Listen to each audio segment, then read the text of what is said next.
વિદ્યાર્થી મિત્ર, હું પિયુષભાઈ ટંડેલ, પીપી સાવણી સ્કૂલ, હીરાબાગ.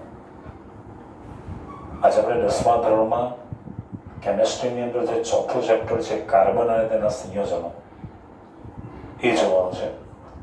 પણ એ પ્રકરણ જોતા પહેલા એનું કેટલુંક નોલેજ એ તમને હોવું જોઈએ.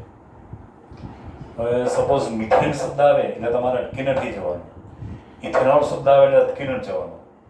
આપણે પહેલા એ શીખીએ કે દરેક કાર્બનિક સંયોજનો છે, સપોઝ આલ્કેન છે, આલ્કીન છે, આલ્કાઇન છે, એના બંધારણીય સૂત્રો છે. પછી ક્રિયાશીલ સમૂહ, એની સંજ્ઞા, ક્રિયાશીલ સમૂહનું નામ, એની સંજ્ઞા, એનું કોમન સૂત્ર આપણે બનાવતા શીખીએ, એના ઉદાહરણ જોઈએ અને પછી પાઠની શરૂઆત કરીએ ને તો આપણને બહુ સરસ રીતે આવડી શકે. બરાબર? હું 3-4 ટોપિક એવા લઈશ, 3-4 પાઠ એવા લઈશ કે જે ફક્ત એનું પૂર્વજ્ઞાન, બધા જ ટોપિક ઇન્ક્લુડેડ છે. પણ જો એકવાર આપણને શરૂઆતનો ટોપિક જો બરાબર આવડી જાય ને તો પાઠની શરૂઆત થાય પછી આપણને કોઈ પણ જગ્યાએ અટકવો નહીં પડે. નહીં તો એવું થાય કે કોઈ ટોપિક, સપોઝ એસિડિક એસિડ આવ્યું કે ઇથેનોઇક એસિડ આવ્યું, આપણે એને પછી ગોખવું પડે. આપણે એને ગોખવાની વાત નથી. એટલે પહેલાં આપણે એને બનાવતા શીખી જઈએ. બરાબર? ભલે ને 3, 4, 5 પીરિયડ હતા, પણ જો એનું નોલેજ એકવાર આવી ગયું આપણામાં, તો પછી આપણે કોઈ જગ્યાએ અટકીએ નહીં.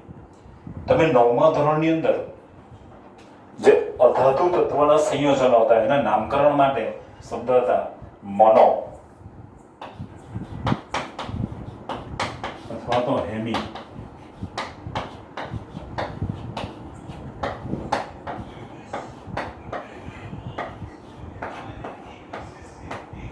બે માટે ડાઈ, 3 માટે થ્રાઈ,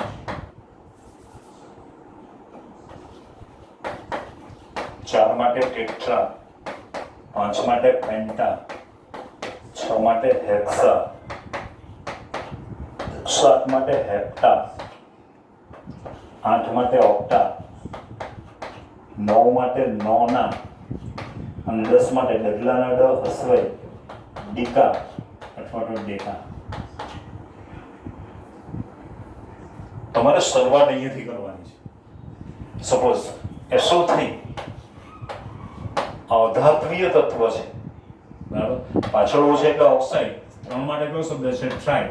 ટ્રાય વત્તા ઓક્સાઇડ, ધેટ ઇઝ ટ્રાયોક્સાઇડ. કોનો છે? સલ્ફરનો, સલ્ફર ટ્રાયોક્સાઇડ, N2O5. બરાબર? તો નાઇટ્રોજન પેન્ટા વત્તા ઓક્સાઇડ, નાઇટ્રોજન પેન્ટોક્સાઇડ, Cl2O7, તો કે ક્લોરીન હેપ્ટોક્સાઇડ, SF6, તો કે સલ્ફર હેક્સાફ્લોરાઇડ. બરાબર? આ નોલેજ આપણામાં હોવું જોઈએ તો તમે આગળ ચાલી શકશો. હું જો કદાચ ક્લાસમાં રેગ્યુલર ભણાવતો હું તો કદાચ આની પાછળ જ મારે તમારી પાછળ 10 મિનિટ કાઢવી પડે. 8 તો ઓક્ટા શબ્દ આવવો જ જોઈએ, 5 તો પેન્ટા, 3 તો ત્રાઈ, 10 તો ડીકા, 9 નોના. અને તમે જ્યારે પણ શીખશો ત્યારે ઊંડા શબ્દ બોલવાનો પ્રયત્ન કરો. ડીકા, નોના, ઓક્ટા, હેપ્ટા, હેક્સા, પેન્ટા, ટેટ્રા, ટ્રાય, ડાઈ, મોનો. બરાબર? તમે 1 થી 10 નહીં, 10 થી 1 એટલે તમારે 2 દિશામાં કામ કરવું પડે. બરાબર? મોનો, ડાઈ, try, tetra, પેન્ટા, Hexa, હેપ્ટા, octa, નોના, ડીકા. ડીકા, નોના, octa, હેપ્ટા, Hexa, પેન્ટા, tetra, try, ડાઈ, મોનો. આવી રીતે બોલાવું છે. પણ આજે મેઇન શરૂઆત જ છે. આપણે જો આમાં તમે મિસ્ટેક કરી ગયા ને એટલે પછી 5 તો પેન્ટા શબ્દ આવવો જ જોઈએ, 6 તો હેક્સા, 3 ટ્રાય, 2 ડાઈ આ શબ્દ આવવો જોઈએ.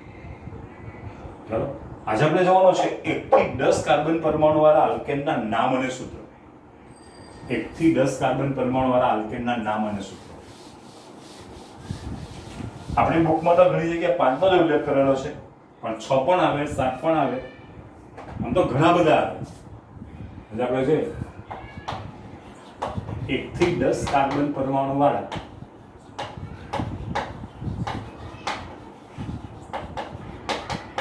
આલ્કેન. બરાબર? એમાં છે 1 થી 4 કાર્બન પરમાણુ વાળા આલ્કેન છે. Methane, ethane, propane, butane. આ તો તમારે ફરજિયાત ગોખવા પડે. એક કાર્બન પરમાણુ વાળો મિથેન, બે કાર્બન વાળો ethane, propane, butane. Methane, ethane, propane, butane. Butane, propane, ethane, methane. 3 propane, 2 ethane, બરાબર, 4 બ્યુટેન, 1 મિથેન. તમે ઇરેસોડેટ દર વખતે યાદ કરો. 4 2 3 1. તમે ઉલટા જજો નામ. 4 2 1 3 4 2. તમારી રીતે દર વખતે 4 તો કે butane, 1 methane, 3 propane, 2 ethane. Methane, ethane, propane, butane. Butane, propane, ethane, methane.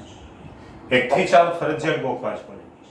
પછી જો 5, દરેક આલ્કેન છે, આલ્કેનના નામને પ્રત્યે n આવે. દરેક આલ્કેનના નામને પ્રત્યે કયો આવશે? n. Penta plus n, that is pentane. Penta plus n, that is pentane. શા માટે? હેક્સા પ્લસ n, તો કે હેક્સેન, હેપ્ટેન, ઓક્ટેન, નોનેન, ડીકેન.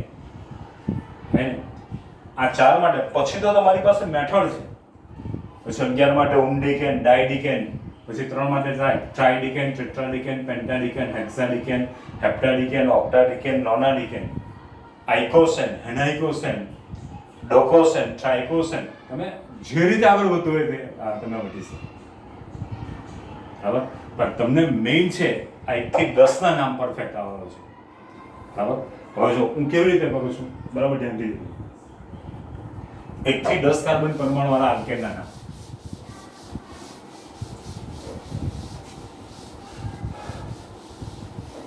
જો છોકરાઓ આ પાઠને ભણવા માટેનો મેઇન હાર્ટ અને જો તમને આલ્કેન નહીં આવેલા, સમજી લો ભાઈ તમે પાઠ મૂકી દો.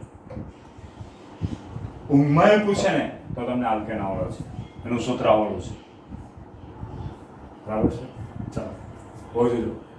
હું અહીંયા એક લીટી કરું છું, એક લખતો નથી અને એક ગણું છું. પછી 2 3 4 5 6 7 8 9 10. જો મેં એક લખ્યો નથી. બરાબર? 1 2 3 4 5 6 7 8 9 10. 10 ની સામે લખી દઉં ડીકેન. હું કોઈ પણ દિવસ ઉપરથી લખતો નીચે નથી આવવાનો, નીચેથી લખતો જ ઉપર જવાનું છે. ડીકેન. પછી nonane, octane, heptane, hexane, pentane, butane, propane, ethane.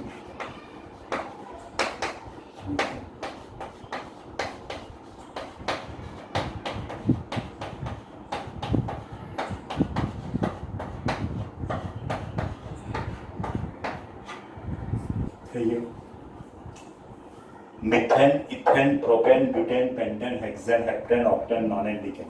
જો મેં શું કર્યું, અહીંયા કોઈ પણ જગ્યાએ નંબર નથી આપ્યો. બરાબર? મારા મગજમાં 7 તો હેપ્ટેન આવવું જોઈએ, 3 પ્રોપેન, 8 ઓક્ટેન, 5 પેન્ટેન, 2 ઇથેન.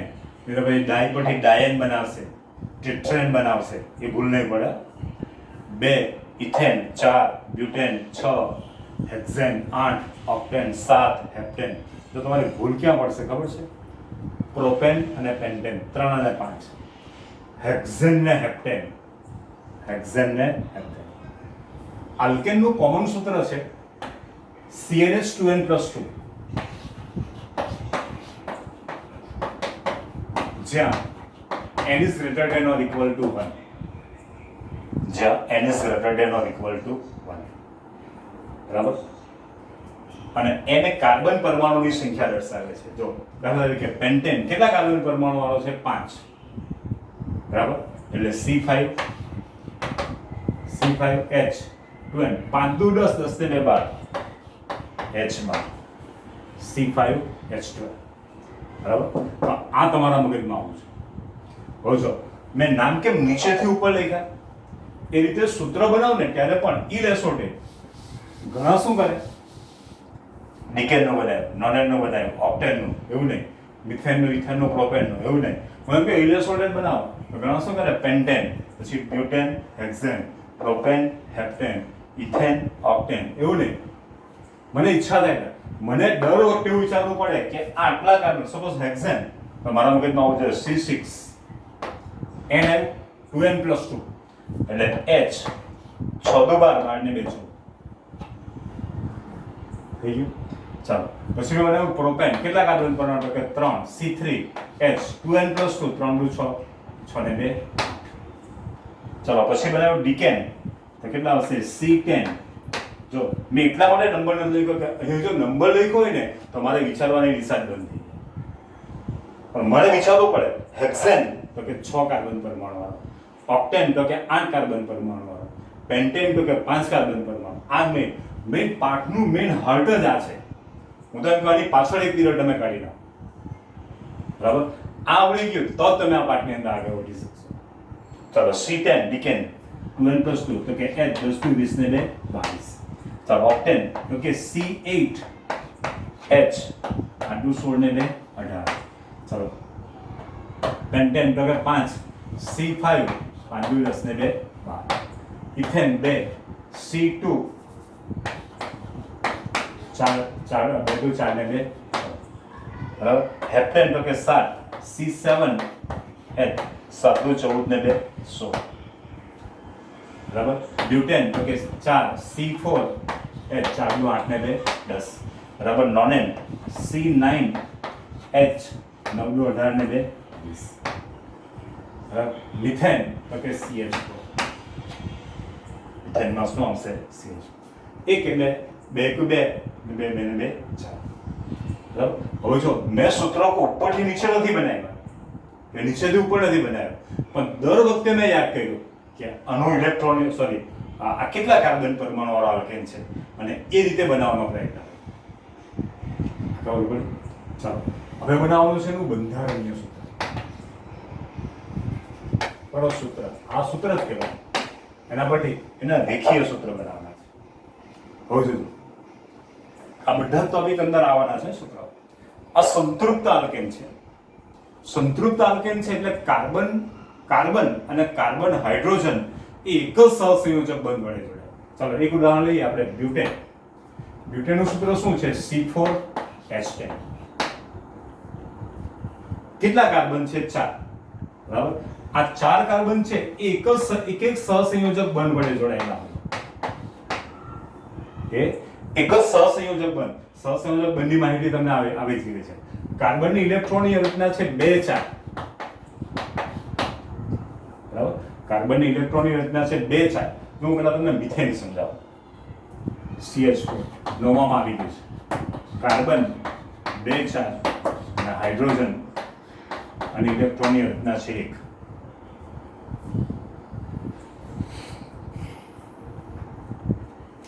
અને ઇલેક્ટ્રોનની રચના છે. જો મિથેનનું ઇલેક્ટ્રોનનું સૂત્ર આવે, કાર્બનના કેટલા સંયોજકતા ઇલેક્ટ્રોન છે? 4. હવે 4 છે તો 1 2 3 4. સમજી લો આ એક હાઇડ્રોજનનો પરમાણુ છે, એનો આ એક ઇલેક્ટ્રોન છે. કાર્બન શું કરે? આની પાસેથી એક ઇલેક્ટ્રોન મેળવી અને દ્વિક રચના પૂર્ણ કરે. આ બીજો બીજો એક હાઇડ્રોજનનો પરમાણુ છે, એનો આ એક ઇલેક્ટ્રોન છે. એ પણ કાર્બન પાસેથી મેળવી દ્વિક રચના પૂર્ણ કરે. ત્રીજો છે એનો એક ઇલેક્ટ્રોન છે, આ પણ દ્વિક રચના પૂર્ણ કરે. ચોથો છે એક દ્વિક રચના પૂર્ણ કરે. અને કાર્બન છે એ દરેક હાઇડ્રોજન સાથે પાસેથી એક ઇલેક્ટ્રોન મેળવી એક ઇલેક્ટ્રોન યુગ્મની ભાગીદારી કરી અને એક સહસંયોજક બંધ વડે જોડાય. તો આ કાર્બન છે, આની સંયોજકતા ઇલેક્ટ્રોન 4 છે એટલે કે સંયોજકતા પણ 4 છે. એટલે 1 2 3 જનો બંધારણીય સૂત્ર થઈ ગયું. બરાબર. સપોઝ બ્યુટેનમાં કેટલા કાર્બન છે? 4. કાર્બન છે એટલે એક સહસંયોજક બંધ વડે જોડાય. હવે કાર્બનની સંયોજકતા કેટલી છે? 4. તો આ કાર્બનનો એક જ ઇલેક્ટ્રોન વપરાય તો બાકીનો 2 3 4.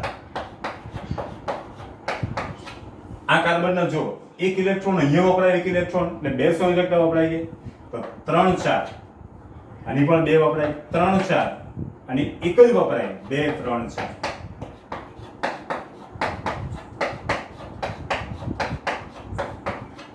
થઈ ગયેલું બંધારણ સૂત્ર.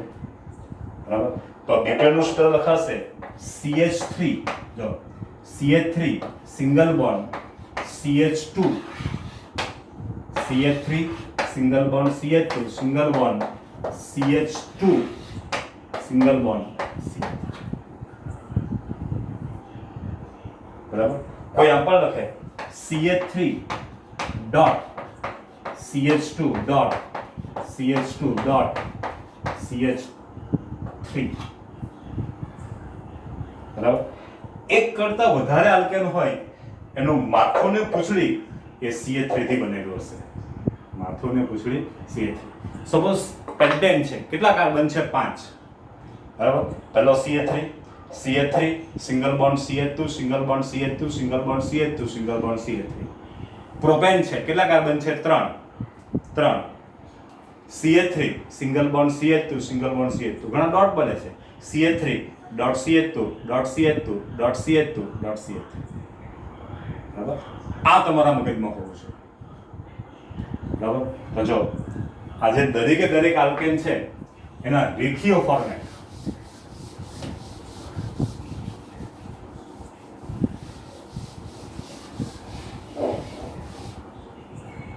આ તો CH4 જ છે.